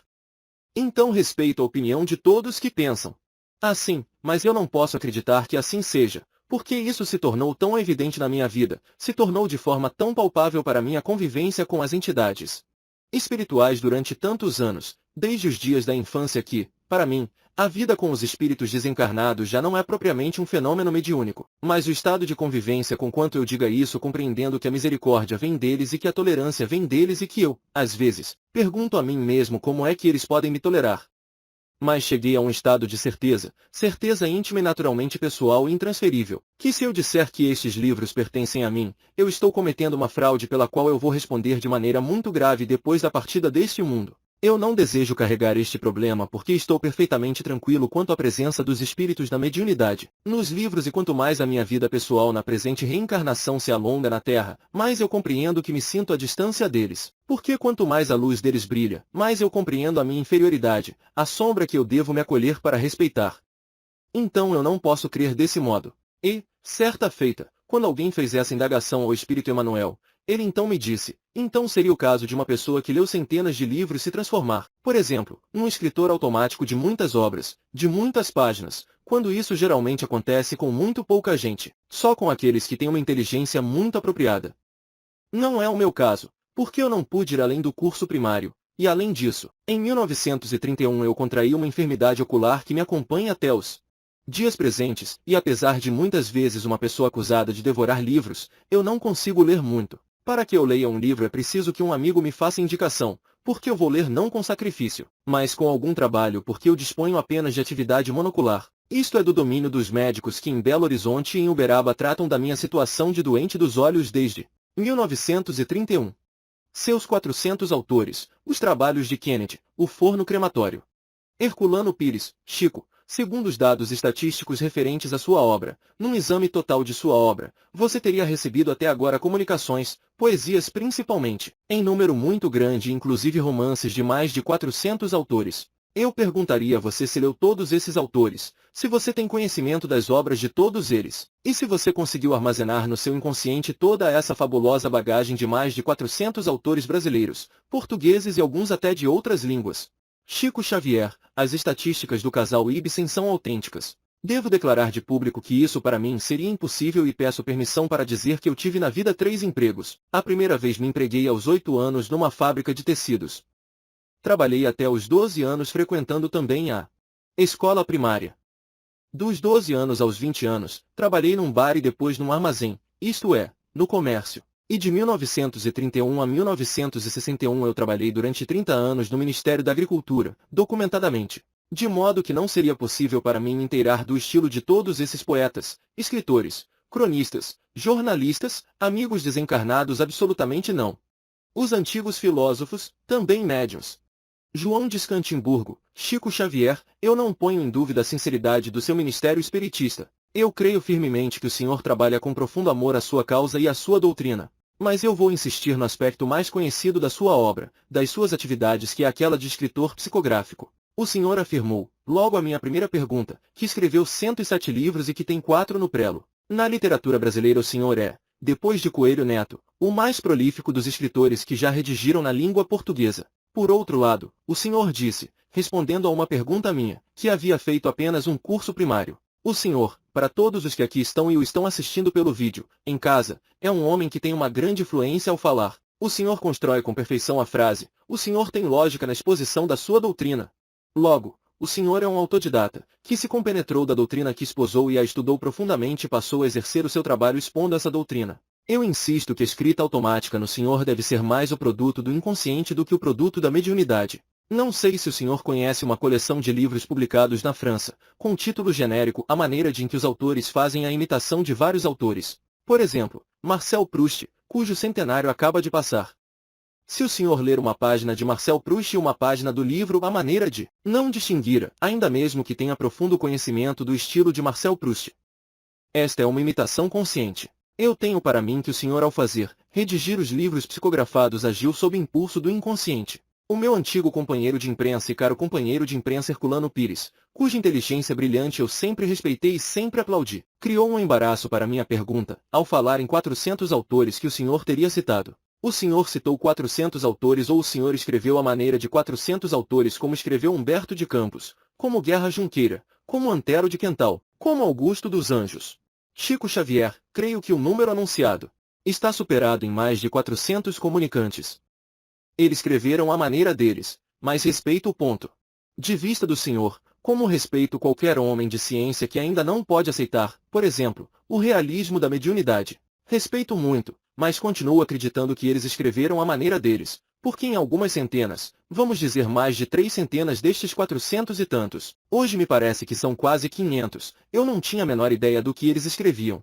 João de Scantimburgo. O senhor conhece um caso famoso ocorrido na Inglaterra, de escrita psicografada. Uma senhora que psicografou a obra de Oscar Wilde e os meios literários ingleses não acreditaram como sendo uma obra psicografada de Oscar Wilde. Ainda mais, entre as minhas carreiras, além de jornalista eu também tenho a de filosofia e não me consta que obras tão complexas como a de Platão, a de Aristóteles, a de Santo Agostinho, a de São Tomás de Aquino, a de Descartes, a de Kant, e a de outros filósofos e outros pensadores tenham sido psicografadas. Não seria por causa da dificuldade de psicografar essas obras? Chico Xavier, bem, eu devo voltar um pouco nosso pensamento inicial para dizer ao senhor que desde 1931 a presença de Emanuel em minha vida tem sido a presença de um professor. Ele tem corrigido minhas expressões, ele tem procurado melhorar o meu vocabulário, melhorar as minhas atitudes do ponto de vista verbal e como o livro está à frente da presença apagada que eu possa trazer, ele sempre teve muito cuidado em podar tanto quanto possível as minhas impropriedades que eu sei que são muito grandes, de modo que eu posso declarar de público que qualquer estrutura fraseológica mais feliz de que eu possa ser portador, isso se deve à influência de Emanuel, à presença dele junto de mim, compreendendo a responsabilidade de um programa como este. Quanto aos escritores da antiguidade e aos escritores dos tempos modernos, com todo o respeito ao senhor, eu me permitiria perguntar, se eles também não seriam médios. João de Scantimburgo, este programa é de perguntas e não de debates. Chico Xavier, não é de debates, absolutamente. Apenas respeitando imensamente a Igreja Católica, em cujo seio formei a minha fé e que devo declarar de público, que nunca perdi e não quero perder. Então eu digo aqui de público eu não conheço essas obras, mas gostaria de conhecê-las, em português, mas os espíritos amigos se referem, por exemplo, a 2 personalidades do mundo católico que deveriam ser mais conhecidas em nosso ambiente cultural. Por exemplo, na latinidade, especialmente na língua portuguesa, eu não conheço absolutamente nada. Eles se referem a Santa Brígida, da Suécia e a Santa Clara, de Montefalco, na Itália. As biografias atestam a presença de mediunidades extraordinárias, a ponto, diz Emanuel, que Santa Brígida deixou muitas páginas, vamos dizer, do ponto de vista de autenticidade absolutamente psicográfica. Seria muito interessante, estimaria muito conhecer a vida dessas 2 grandes figuras da Igreja Católica, que eu venero tanto, ao que me parece pela palavra dos nossos amigos espirituais, foram 2 criaturas portadoras de mensagens especiais para os cristãos. Herculano Pires, Almir, eu queria que você me concedesse apenas o direito de fazer uma observação a respeito do que o Chico acabou de falar. Eu queria lembrar a existência, no meio católico, também de fenômeno psicográfico. As edições paulinas, aqui de São Paulo, há uns 5 anos mais ou menos, publicaram um livro muito curioso, e que se chama O Manuscrito do Purgatório. É um livro recebido na Espanha, num convento de lá, por uma freira. Ela recebeu o livro através do espírito de outra freira que havia morrido no próprio convento. Um trabalho evidentemente de psicografia católica. Esse livro foi traduzido para o português pelo padre Júlio Maria, tão conhecido, principalmente pela sua atuação na revista Ave Maria. E saiu publicado aqui em São Paulo, com todas as autorizações eclesiásticas, tendo vindo, também, da Espanha com essas autorizações. Mas acrescento o seguinte, as próprias edições paulinas anunciaram que outros livros da mesma natureza seriam publicados por ela. Entretanto, não foram. Mas existem. Portanto, bastaria esse livro, o manuscrito do Purgatório, que foi publicado, para provar que existe uma psicografia católica. Chico Xavier, Emmanuel pede para Menet tornar diante do nosso caro escritor e entrevistador que levantou o problema com tanta distinção e com tanto carinho, que não podemos esquecer um problema muito importante em nossa vida cristã, e que o livro é mesmo um instrumento de cultura extraordinário, um instrumento que está entre este mundo e o outro. É tão importante, que o primeiro livro que veio para a humanidade é um livro do mundo espiritual, um livro de pedra que foi os 10 Mandamentos, de Moisés. Herculano Pires, Psicografia na Pedra. Moisés como médium psicógrafo. O caso Augusto dos Anjos. João de Escantimburgo, Chico Xavier, embora o senhor possa considerar elucidada a questão que vou propor, ao responder ao entrevistador Herculano Pires, eu vou fazer uma pergunta. O que o senhor tem escrito de Augusto dos Anjos, por exemplo, não seria apenas reminiscência de leitura? Chico Xavier, em 1931, quando eu ia fazer 21 anos, o espírito de Augusto dos Anjos sentia muita dificuldade em escrever por meu intermédio. Nesse tempo eu trabalhava no armazém e esse armazém me dava também serviços para cuidar de uma horta muito grande com plantações de alho, porque o alho na região em que eu nasci é um fator econômico de muita importância. Então, depois das 6 horas da tarde, para mim, era um prazer regar os canteiros de alho e os espíritos começavam a conversar comigo. Eu achava muito prazer naquelas horas, porque eu me isolava de todo o serviço do armazém para ficar plenamente à disposição dos espíritos amigos. Então ele começou a ditar uma poesia que está no Parnaso de Além Túmulo, o primeiro livro da nossa mediunidade. A poesia chama-se Vozes de uma Sombra. E ele começou a falar com aquelas palavras maravilhosas, muito técnicas, eu com o regador na mão, custava a compreender. E ele falava e falava que gostava de escrever no campo e que aquela era uma hora em que ele queria ditar, para que eu ouvisse para poder compreender na hora de escrever, porque muitas vezes escrevo também como médium ouvinte. Então eu senti aquela dificuldade. Então ele falou assim comigo: olha, você quer saber de uma coisa? Eu vou escrever o que puder, pois a sua cabeça não aguenta mesmo. E a poesia está no livro, mas só o que ele pode, mas era muito mais, era uma beleza. Ele falava de fótons, cores, de mundos, galáxias. Quem era eu para entender aquilo, eu que estava regando canteiros de alho? Os problemas da sexualidade. Almir Guimarães, Chico, tem aqui uma pergunta de Dona Maria Lúcia Silva Guimarães, Avenida Tucuruvi 763. Pergunta como se explica o homossexualismo e a perturbação no comportamento sexual, à luz da doutrina espírita. Chico Xavier, temos tido alguns entendimentos com espíritos amigos e notadamente com Emmanuel a esse respeito. O homossexualismo, tanto quanto a bissexualidade ou bissexualismo, como a sexualidade são condições da alma humana. Não devem ser interpretados como fenômenos espantosos, como fenômenos atacáveis pelo ridículo da humanidade. Tanto quanto acontece com a maioria que desfruta de uma sexualidade dita normal. Aqueles que são portadores de sentimentos de homossexualidade ou bissexualidade são dignos do nosso maior respeito e acreditamos que o comportamento sexual da humanidade sofrerá, no futuro, revisões muito grandes, porque nós vamos catalogar do ponto de vista da ciência todos aqueles que podem cooperar na procriação e todos aqueles que estão numa condição de esterilidade. A criatura humana não é só chamada à fecundidade física, mas também à fecundidade espiritual, transmitindo aos nossos filhos os valores do espírito de que sejamos portadores. Não nos referimos aqui aos problemas do desequilíbrio, nem aos problemas da chamada viciação nas relações humanas. Estamos nos referindo às condições da personalidade humana reencarnada, muitas vezes portadora de conflitos que dizem respeito seja a sua condição de alma em prova ou a sua condição de criatura, em tarefa específica, de modo que o assunto merecerá muito estudo. Nós temos um problema em matéria de sexo na humanidade que precisaríamos considerar com bastante segurança e respeito recíproco. Vamos dizer, se as potências do homem na visão, na audição, nos recursos imensos do cérebro, nos recursos gustativos, nas mãos, na tactividade com que as mãos executam trabalhos manuais, nos pés, se todas essas potências foram dadas ao homem para a educação, para o rendimento no bem, isto é, potências consagradas ao bem e à luz, em nome de Deus, seria o sexo em suas várias manifestações sentenciado às trevas. Almir, Dona Hilda Jorrad, da Rua Major Diogo, 699, pergunta muito triste. Diz ela: perdi um filho há 1 ano. Choro muito. Quero saber se as minhas lágrimas estão prejudicando o meu filho. Chico Xavier, quando as lágrimas nascem do nosso reconhecimento a Deus pelos benefícios que recebemos, quando as lágrimas refletem a nossa saudade tocada de esperança, os nossos amigos desencarnados nos dizem que as lágrimas fazem a eles muito bem, porque elas são luzes no caminho daqueles que são lembrados com imenso carinho. Mas quando as nossas lágrimas traduzem revolta de nossa parte diante dos desígnios divinos, que nós não podemos de imediato sondar, quando essas lágrimas retratam rebeldia, essas lágrimas prejudicam os desencarnados, tanto quanto prejudicam os encarnados também. Almir Carlos Alexandre Cavalieri está no auditório. Com base na sua explicação da criação de uma vida em tubo de ensaio, pergunta: 1. Como se daria a ligação pelo espírito? 2. O novo ser nasceria sem as neuroses provocadas por possíveis desentendimentos entre os pais. 3. Como se manifestaria o amor maternal e filial se ele se inicia normalmente na fase uterina? Chico Xavier, os espíritos amigos nos dizem que o problema, por exemplo, do complexo de Édipo e as derivações dele que nós chamamos de complexo de Electra, foram inicialmente estudados por Freud e que hoje são desenvolvidos por uma pleiade brilhante de cientistas da psiquiatria e da análise. Esses fenômenos podem ser perfeitamente estudados com muita segurança e com muito êxito à luz da reencarnação. E nós vamos compreender que precisamos hoje da psiquiatria e da análise porque as nossas ligações afetivas na Terra quase até agora têm sido filiadas a um amor muito selvagem.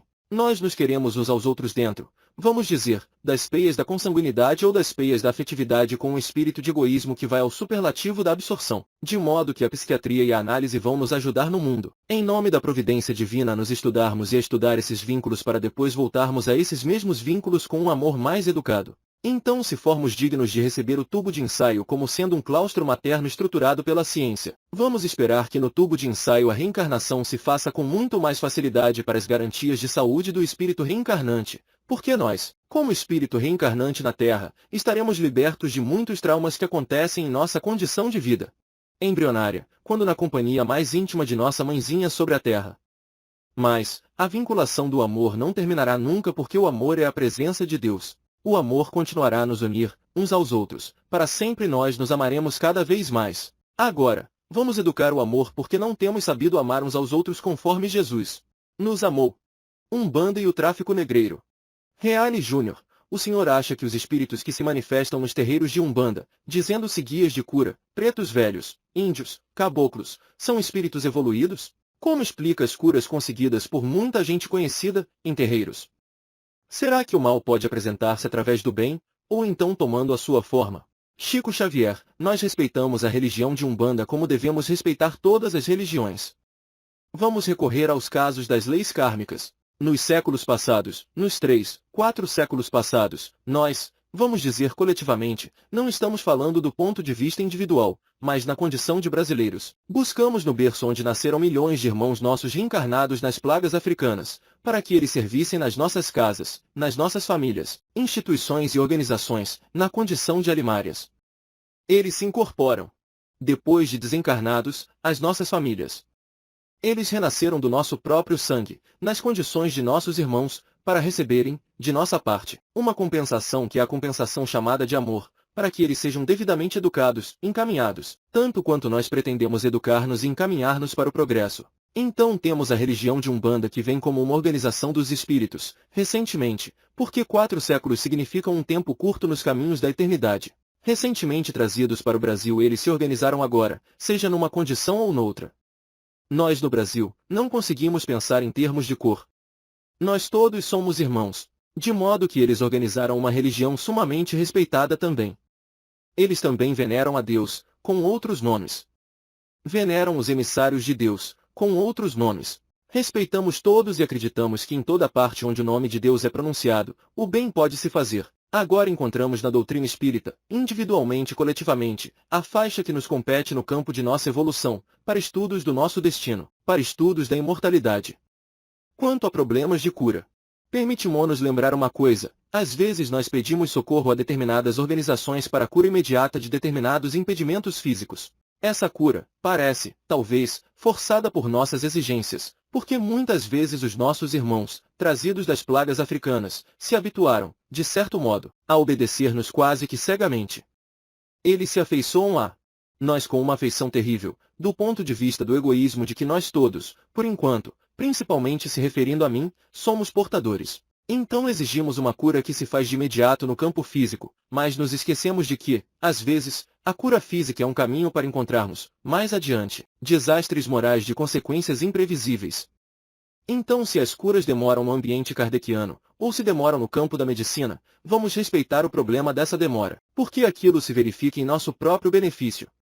Porque muitas vezes uma doença física, ou determinada provação em nossa vida doméstica, nos poupa de acidentes afetivos ou acidentes materiais, ou de fenômenos extremamente desagradáveis em nossa vida.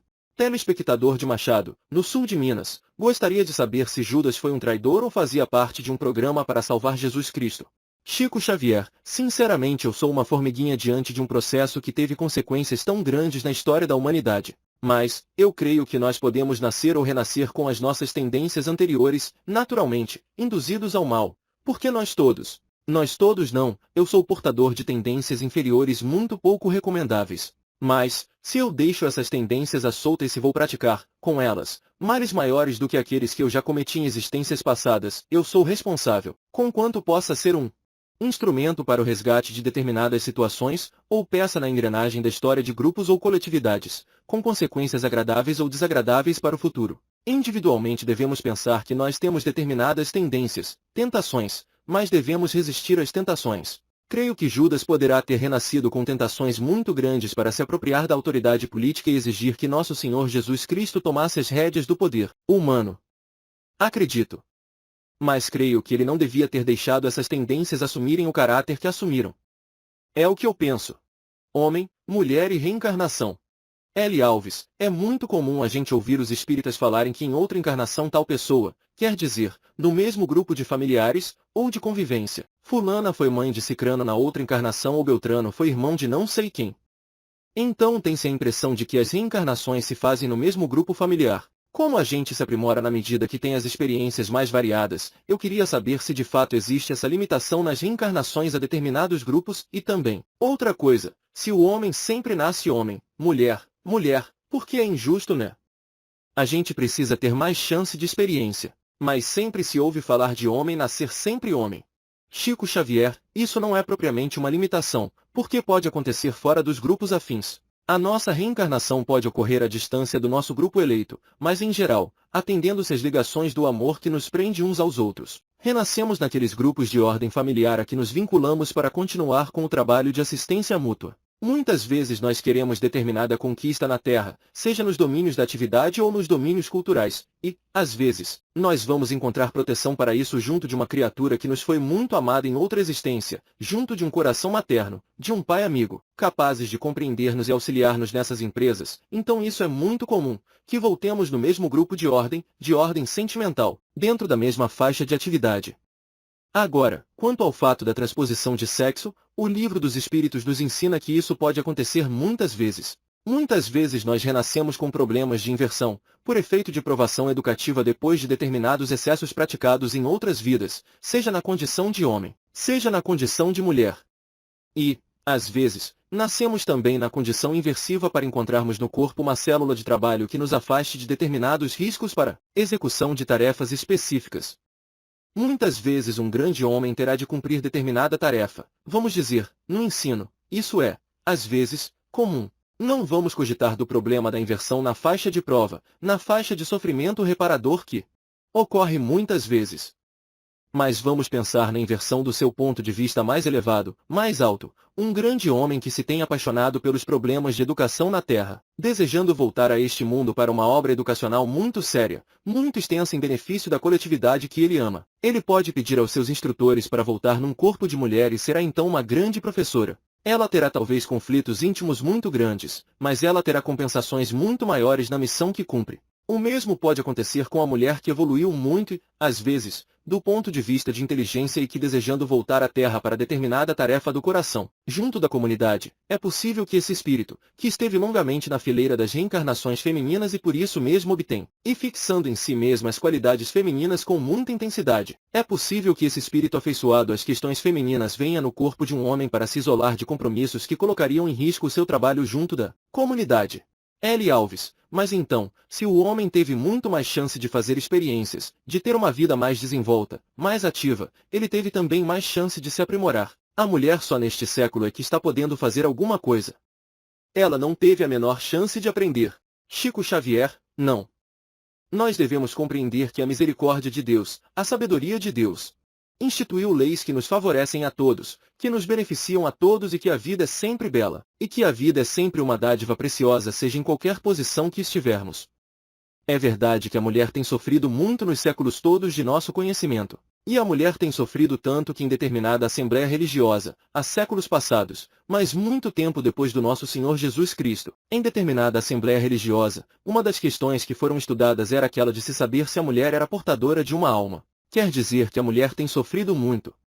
Mas isso não impediu que a mulher fosse e seja detentora dos poderes de criar a vida em nome de Deus. Homem nenhum da terra até agora impediu a mulher do privilégio, da glória de ser mãe, e isso é muito importante. Ter um filho, ter filhos, isso é sublime na vida de um espírito e a mulher dispõe desse privilégio. Nós conhecemos os santos, os heróis, os grandes homens, as grandes inteligências que se distinguiram no mundo masculino, mas nenhum deles apareceu sem o carinho da mulher. E é tão importante a tarefa da mulher que quando a divina providência, através de poderes que nós não temos recursos para definir, necessitou de alguém para confiar o maior tesouro de Deus na terra, que foi nosso Senhor Jesus Cristo, esses poderes da divina providência que nós respeitamos todos, em todas as partes do mundo. Quando temos a semente da fé desabrochada em nossos corações, esses poderes não chamaram nem Tibério, nem outros Césares, por exemplo. Nem Augusto, que era o César de então, não chamaram os filósofos gregos. Chamaram uma jovem que se chamava Maria de Nazaré e em cuja personalidade nós todos reverenciamos aquela que foi mãe de Jesus e que ficou sendo para nós todos o símbolo de mãe para a humanidade, pelo menos na faixa do desenvolvimento cristão que abrange muitos milhões de criaturas humanas. Almir Guimarães, está presente no auditório uma senhora e envia você um bilhete. Diz ela o seguinte: sendo eu médium vidente, gostaria de saber por que as entidades presentes ao seu lado se fazem visíveis para mim, ora jovens, ora idosos. São as mesmas entidades? Chico Xavier, nossa amiga naturalmente estará entrando numa faixa de observação dentro da qual eu não me encontro no momento, pela necessidade de atender com muita atenção à responsabilidade diante de auditório tão distinto e diante de milhares de telespectadores. Mas acredito perfeitamente na autenticidade da nossa irmã e agradeço muito a esses amigos que nos assistem e que particularmente me ajudam a compreender o meu dever para que eu esteja atento às instruções de Emanuel, no sentido de responder com tanta clareza como for possível às perguntas enunciadas. Almir Guimarães, Mauro Marcondes Filho, advogado, deseja saber se seus guias espirituais já o informaram sobre a situação espiritual de Kennedy, de Gaulle, Stalin e Churchill, os maiores líderes políticos deste século. Chico Xavier, seria para mim muito difícil estabelecer um sistema de informações nesse particular, conquanto admire profundamente o presidente Kennedy. Não tenho maior conhecimento da missão do general de Gaulle, que admiro também muitíssimo, e Churchill, por haver comandado a empresa de defender a civilização ocidental, e de Stalin também não tenho maior conhecimento.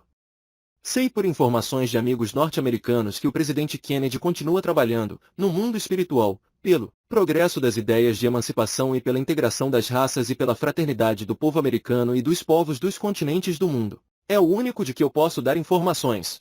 Almir Guimarães, Benedito Alves de Oliveira, Rua Almirante de Noronha, 465, pergunta: Chico sofre de uma das vistas. Qual a razão de não ter sido operado pelo Arigó? Não tem fé ou não houve oportunidade?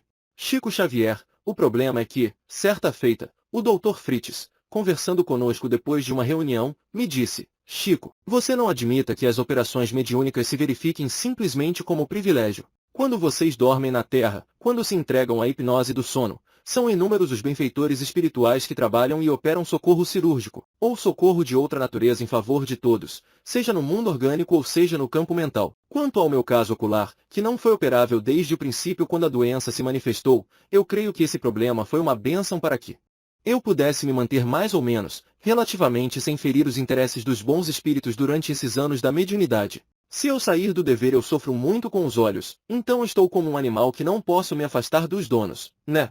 Almir Guimarães, e exato que quase todos os membros de sua equipe espiritual sofriam da vista. Chico Xavier, não, isso pode ser uma informação interessante, mas não é verdadeira. Almir Guimarães, o Sr. Eloy Fernandes Rualguape, 6. A opinião de Chico Xavier sobre a cremação de corpos que será implantada no Brasil. Chico Xavier, já ouvimos Emanuel a esse respeito e ele diz que a cremação é legítima para todos aqueles que a desejem, desde que haja um período de pelo menos 72 horas de expectação para ocorrência em qualquer forno crematório, o que poderá se verificar com o depósito de despojos humanos em ambiente frio. As crianças do tubo de ensaio. Reale Júnior, houve alguma coisa entre o senhor e José Arigó? Eu pergunto porque neste programa o senhor afirmou que conviveu com Zé Arigó de 54 a 56 e que, depois dessa data, se afastou dele e não tem mais condições para ajuizar suas qualidades mediúnicas. O que o afastou de Arigó? Apenas os quilômetros entre Congonhas do Campo e Uberaba. Chico Xavier, justamente a distância. Porque vindo para Uberaba, abraçamos uma tarefa em que o tempo se tornou para nós cada vez mais estreito. Conquanto quiséssemos visitar pessoalmente José Arigó e contanto o admirássemos muito, não foi mais possível dispor de tempo para uma visita, para uma troca de presença pessoal. Só a distância. Saulo Gomes, como nossa oportunidade é rara, eu fujo até de uma sequência lógica de perguntas, para deixar aos milhares de telespectadores uma palavra sobre um assunto muito profundo.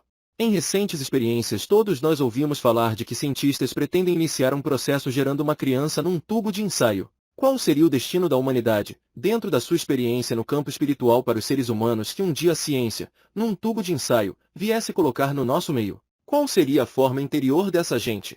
Chico Xavier, há tempos quando comparecemos num programa de televisão aqui mesmo em São Paulo, foi aventada essa questão do tubo de ensaio, e com a assistência do espírito de Emanuel, declaramos que o poder da ciência é infinito, porque a ciência está credenciada pela misericórdia, pela sabedoria de Deus para entrar em relação com todos os setores do progresso humano. Então nós não podíamos duvidar de que a ciência chegaria a esta realização, mas indagamos quanto ao amor de que a criança necessitaria ou necessitará, vamos dizer, qualquer um de nós, para renascermos no tubo de ensaio. Por exemplo, nós teremos o tubo de ensaio e teremos todo o equipamento de recursos para que o nosso corpo seja tão sadio, tão robusto quanto possível. E o amor dos pais, o amor da família? Perguntávamos de nós. Mas os espíritos amigos em entendimento conosco nos últimos tempos, afirmam que esse assunto está sendo cogitado no mundo espiritual com muito interesse. A nossa querida Eli Alves se referiu ao trabalho sacrificial da mulher em relação ao trabalho mais livre do homem em todos os séculos que precedem a nossa civilização. Ela tem razão, porque a mulher tem sido sempre muitíssimo sacrificada. Mas, é possível, não vamos dizer isso como profecia dentro de ciências exatas, mas vamos estudar isso como um problema de solução provável. É possível que a divina providência esteja mesmo promovendo a confecção do tubo de ensaio na Terra, para que a reencarnação possa se realizar sem tantos sacrifícios da mulher. É possível que a mulher esteja se aproximando de uma época em que ela também será exonerada da carga de sacrifícios que a maternidade impõe, conquanto nós estejamos convencidos de que a maioria de milhões de mulheres de todo o planeta se sinta imensamente feliz com a maternidade. Mas é possível que o tubo de ensaio, para que o homem e a mulher não fiquem na terra diante de Deus como criaturas em delito permanente, vamos dizer, perdoem-me estas palavras, assassinando crianças.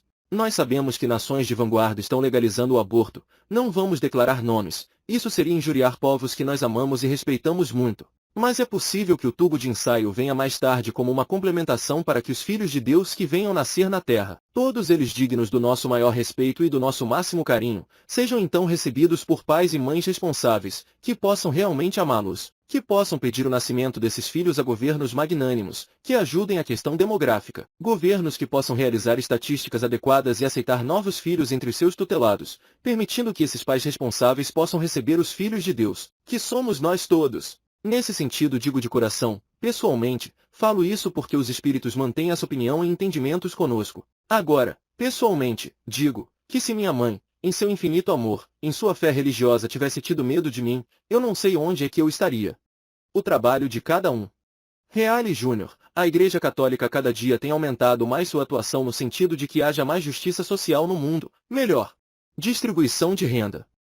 Aqui mesmo no Brasil, a participação da Igreja, na área social, tem sido muito grande, o que aliás, lhe tem causado até alguns problemas. O que o Espiritismo no Brasil tem feito nesse sentido, ou por acaso prega o conformismo na vida material? Chico Xavier, o Espiritismo não prega o conformismo do ponto de vista em que o conformismo é interpretado. O Espiritismo nos pede paciência para esperar os processos da evolução e as realizações dos homens dignos que presidem os governos, cooperando de nossa parte, tanto quanto possível, para que as leis desses mesmos governos sejam executadas. De modo que, se estamos subordinados ao critério de nosso Senhor Jesus Cristo que estabelece aquele princípio dê a Deus o que é de Deus e a César o que é de César, isto é, aquilo que pertence ao mundo superior da nossa mente, as realizações com Deus, que constituem o progresso e o aprimoramento de nossa alma e aquilo que nós devemos aos poderes constituídos do mundo que nos orientam e que administram os nossos interesses. Então o espiritismo evangélico não se sente absolutamente inclinado a qualquer participação no partidarismo de ordem política para solucionar os problemas da vida material, conquanto reconheça que todos devemos trabalhar.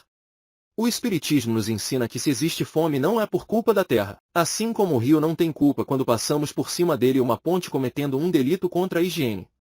As leis são magnânimas, mas a vacina contra a ignorância é a instrução e a vacina contra a penúria é o trabalho.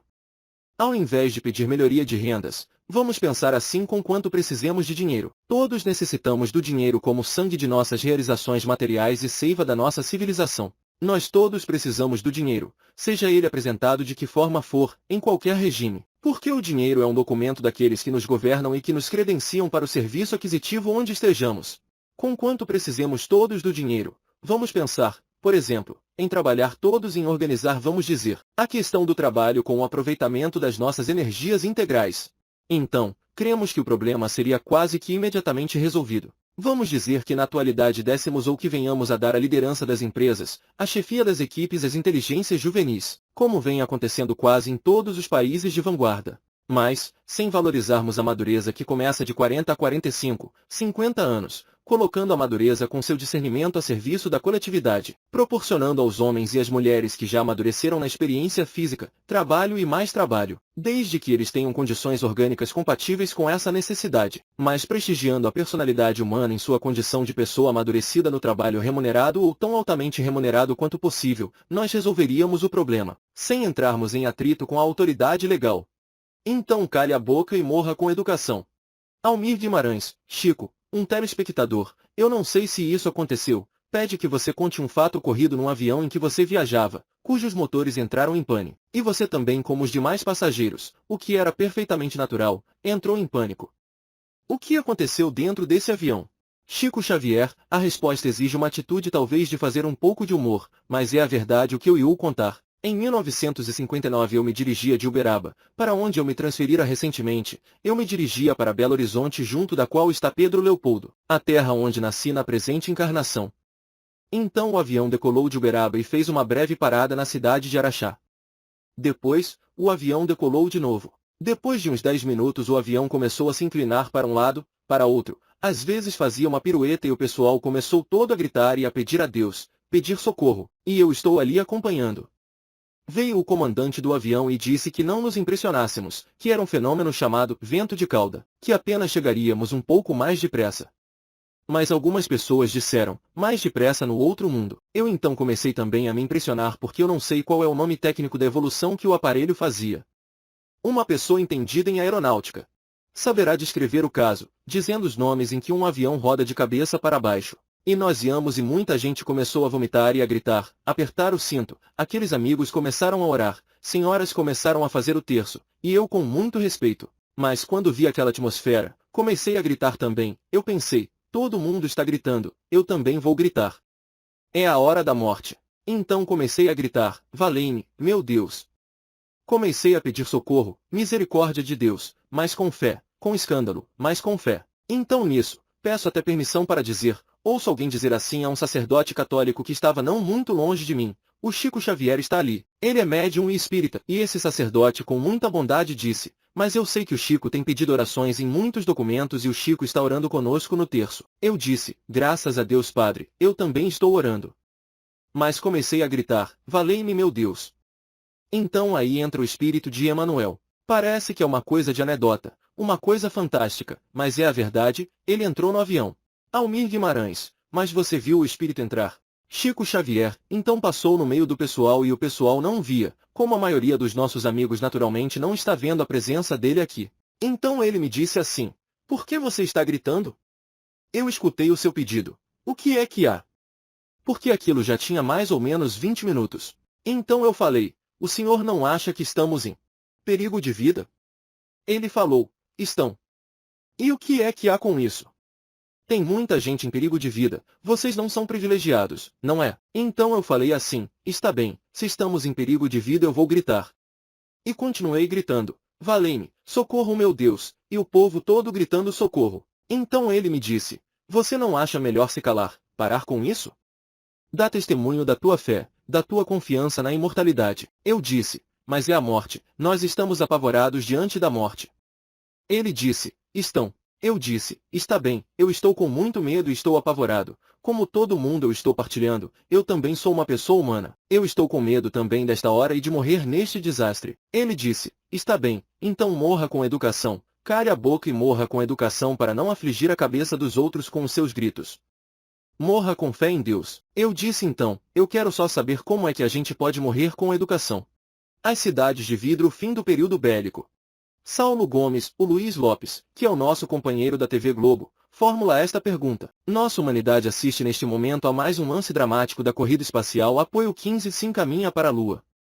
Item. Acreditam os mestres espirituais de Chico Xavier que ainda em nossa atual civilização o homem poderá entrar em contato com civilizações de outros planetas? Chico Xavier, estamos subordinando a resposta ao mesmo critério com que foi estruturada a informação para nossa estimada entrevistadora que falou sobre a nova era. Se não entrarmos numa guerra de extermínio nos próximos 50 anos, então nós podemos esperar realizações extraordinárias da ciência humana partindo da Lua. Então diz o nosso Emanuel, que está presente, que quando Cristóvão Colombo perambulava pelas cortes europeias, pedindo socorro para descobrir um caminho mais fácil para as Índias, muita gente considerou o programa dele como absolutamente inútil para a humanidade, que aquilo era uma despesa absolutamente inócua e que iria pesar demasiadamente no orçamento de qualquer povo, até que ele conseguisse o apoio de Fernando e Isabel, os então soberanos de Castela. Mas nós hoje sabemos, depois de quase 5 séculos, qual a importância do feito. Então nós não podemos, também, acusar os nossos irmãos que estão se dirigindo à Lua para pesquisas que devem ser consideradas da máxima importância para o nosso progresso futuro, porque as despesas efetuadas com isso serão naturalmente compensadas, talvez com a tranquilidade para uma sociedade mais pacífica na Terra, porque se não entrarmos, por exemplo, num conflito de proporções imensas, então na Lua é possível que o homem construa as cidades de vidro, as cidades estufas, onde cientistas possam estabelecer pontos de apoio para observação da nossa galáxia. Essas cidades não são sonhos da ciência, essas cidades, naturalmente com muito sacrifício da humanidade terrestre, podem ser feitas e provavelmente, vamos dizer, vai-se obter azoto e oxigênio e usinas de alumínio e formações de vidro e matéria plástica na própria Lua para a construção desses redutos, produtos da ciência terrestre e provavelmente a água fornecida pelo próprio solo lunar. Então, teremos, quem sabe, a possibilidade de entrar em contato com outras comunidades da nossa galáxia. Então vamos, definitivamente, encerrar o período bélico na evolução dos povos terrestres, porque nós vamos compreender que fazemos parte de uma só família universal, que não somos o único mundo criado por Deus. O próprio Jesus, a quem reverenciamos como nosso Senhor e Mestre, disse, há muitas moradas na casa de meu Pai. Portanto, nós precisamos prestigiar a paz dos povos, a tranquilidade de todos com o respeito de todos, com a veneração máxima pela ciência para que nós possamos oferir esses benefícios num futuro talvez mais próximo do que remoto, se nós fizermos por merecer. É o limiar dos tempos novos. Almir Guimarães, o Sr. José Polianzi, Rua Horto Florestal, 70, pergunta, por que em 1935 Chico Xavier anunciou em um livro que o planeta Marte era habitado e as sondas americanas comprovaram que o planeta era deserto igual à Lua? Chico Xavier, o caso tem sido estudado por nós com o espírito de Emanuel, mas conquanto acatemos com muita sinceridade todas as afirmações da ciência, nós precisamos considerar, e isto entre parênteses, não é uma resposta despistadora. Nós precisamos esperar o progresso da ciência na descoberta mais ampla e na definição mais precisa daquilo que nós chamamos de antimatéria, que muitos cientistas hoje chamam de matérias avessas, para que possamos compreender o assunto de modo popular. Então nós sabemos que o espaço não está vazio, conquanto as afirmações da ciência e as sondas possam trazer respostas negativas do ponto de vista físico, nós precisamos compreender que a vida se estende em outras dimensões. E nós estamos no limiar de tempos novos em que a ciência descortinará para nós todos um futuro imenso diante do universo. Então, será necessário esperar que a ciência possa compreender e interpretar para nós outros, os filhos da Terra, a vida em outras dimensões, outros campos vibratórios. Allan Kardec, nas perguntas e respostas de números 56 e 57, se a memória não me está falhando, em O Livro dos Espíritos, explica que a natureza dos mundos e a natureza material ou física dos habitantes desses outros mundos podem ser muito diferentes dos habitantes da Terra. Nós podemos perfeitamente encontrar um mundo que, para nós, do ponto de vista fisiológico da matéria considerada matéria densa na Terra, nós podemos encontrar um grande espaço físico despovoado e esse espaço, considerado por nós, de momento, não podemos entender. O nosso André Luiz nos fala com tanta precisão e segurança da cidade denominada Nosso Lar, nos espaços terrestres sobre determinada região do Brasil. É uma cidade perfeitamente constituída de entidades espirituais, mas uma cidade com todos os apetrechos de trabalho e com todos os elementos de estudos para satisfazer a nossa fome de conhecimento e de progresso.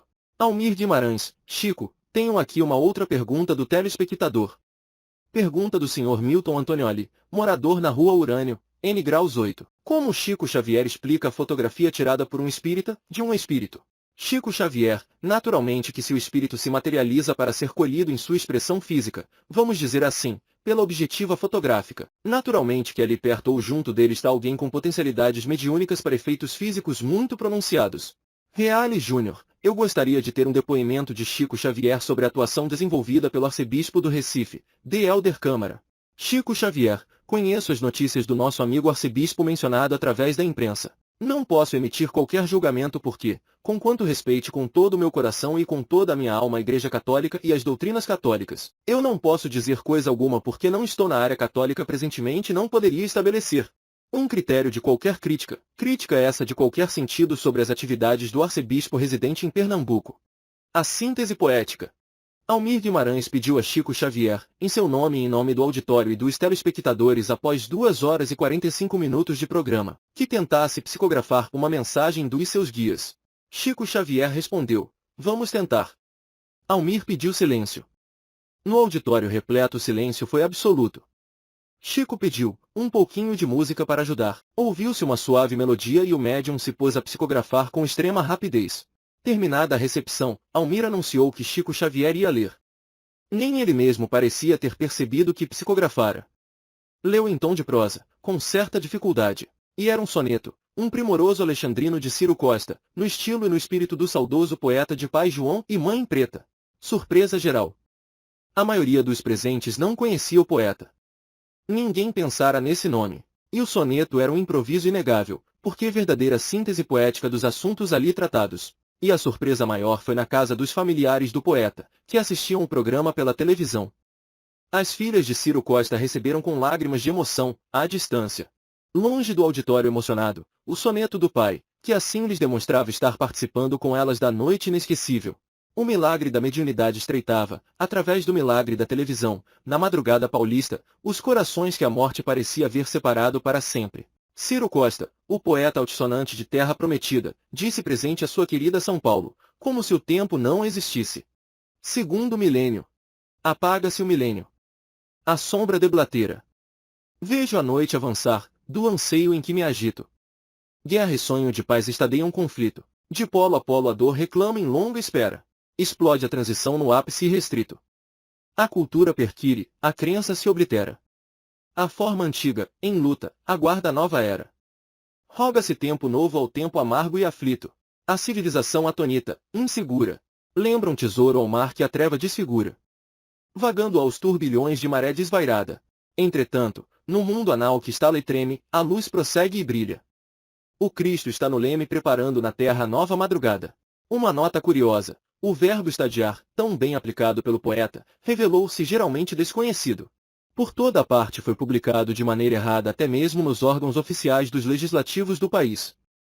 O soneto impecável foi publicado com erros que o poeta não cometera. Damo-lo acima na sua forma certa, na primorosa forma dos alexandrinos de Ciro Costa. Essa emoção, essas lágrimas. Chico Xavier vai rezar, o programa chega ao fim nestas páginas item. Chico Xavier, esta reunião do Pinga Fogo nos levou tão longe que nós pedimos licença para agradecer. Às vezes nós não queremos chorar, estamos educados para evitar isso. Mas a nossa emoção é tão grande com este contato que nós nos lembramos de quando a mediunidade começou em nossa vida. Quando tínhamos 4 para 5 anos de idade e conversávamos com o espírito de minha mãe. Agradecemos a todos os nossos amigos de São Paulo, à TV Tupi, ao Canal 4, aos queridos amigos do auditório, a todos os nossos companheiros que nos honraram com a sua atenção, em seus lares ou em cidades distantes. Agradeço aos nossos companheiros entrevistadores que foram tão generosos com a doutrina espírita, em nossa presença, formulando perguntas tão respeitosas para com as nossas ideias. Agradecemos a todos, na pessoa do nosso querido diretor, Sr. Almir Guimarães. Pedimos ainda, permissão, daqui, de tão longe, a terra generosa da cidade de Uberaba. Aquela comunidade amiga que nos recebeu há quase 13 anos consecutivos. que nos abraçou e que nos abençoa maternalmente, como um filho entre os seus filhos. Devo ao Uberaba aquilo que nunca resgatarei. Por mais que trabalhe dentro da minha existência, devo carinho, amor, consideração, respeito e isso faz a nossa alegria de trabalhar e viver. Mas, em homenagem a todas as mães presentes e esquecendo o problema das nossas vacilações estudadas pela ciência, desejando de todo o coração homenagear aquela que me deu a vida, na presença de todas aquelas mães, porque nós todos temos mães adoráveis, maravilhosas. Em homenagem a todas elas, nossas mães e nossas irmãs, que são mães, já que não sei agradecer a São Paulo o que eu passo a dever e já que não sei agradecer a Uberaba o que eu devo, peço permissão para refletir, neste recinto, do qual recebemos tantas mensagens de cultura, de consolação, de bondade e de otimismo, através dos canais de televisão, através da imagem e do som transmitidos a longas distâncias. Peço permissão para condensar o meu agradecimento, recitando a oração que ela orava comigo em espírito, quando eu tinha 4 para 5 anos de idade. Pai nosso que estais no céu, santificado seja o vosso nome. Venha a nós o vosso reino. Seja feita, Senhor, a vossa vontade, assim na terra como nos céus. O pão nosso de cada dia dai-nos hoje, Senhor. Perdoai as nossas dívidas assim como perdoamos aos nossos devedores. Não nos deixeis, Senhor, cair em tentação, mas livrai-nos do mal. Porque vossos são o poder, a majestade, a glória, o amor e a bênção para sempre. Assim seja.